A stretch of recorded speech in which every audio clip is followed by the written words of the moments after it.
and no one would live to mourn the loss of another one.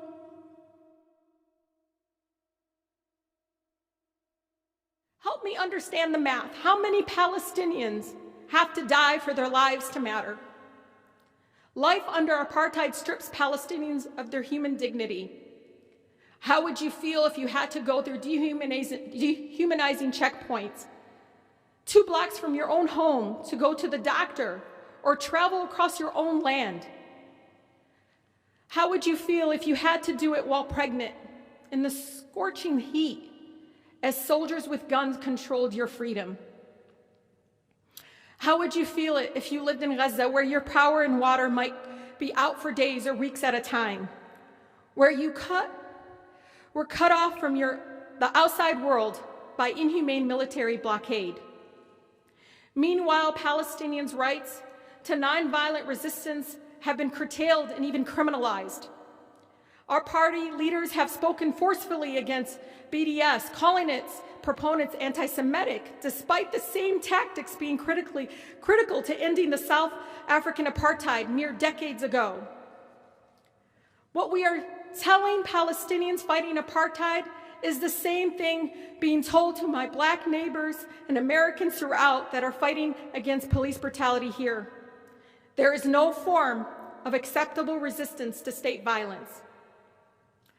As long as the message from Washington is that our military support for Israel is unconditional, Netanyahu's extremism, right-wing government will continue to expand settlements, continue to demolish homes, and continue to make the prospects for peace impossible. 330 of my own colleagues, and Democrats and Republicans here, 75% of the body here, signed a letter pledging that Israel shall never be made to comply with basic human rights laws that other countries that receive our military aid must observe. You know, when I see the images and videos of destruction and death in Palestine, all I hear are the children screaming from pure fear. She said, quote, "Tonight, I put the kids to sleep in our bedroom so that when we die together."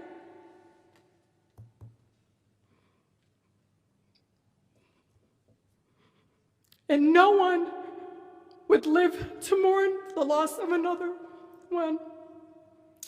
The statement broke me a little more because of my country's policies and funding will deny this mother's right to see her own children live without fear and to grow old without painful trauma and violence. We must condition aid to Israel on compliance with international human rights and end the apartheid. We must, with no hesitation, demand that our country recognize the unconditional support of Israel has enabled the erasure of Palestinian life and the denial of the rights of millions of refugees, and emboldens the apartheid policies that Human Rights Watch has detailed thoroughly in their recent report.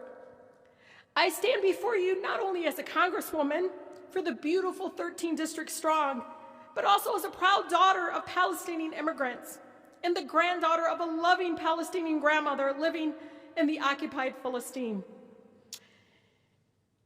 You take that and you combine it with the fact that I was raised in one of the most beautiful, blackest cities in America, a city where movements for civil rights and social justice are birthed, the city of Detroit.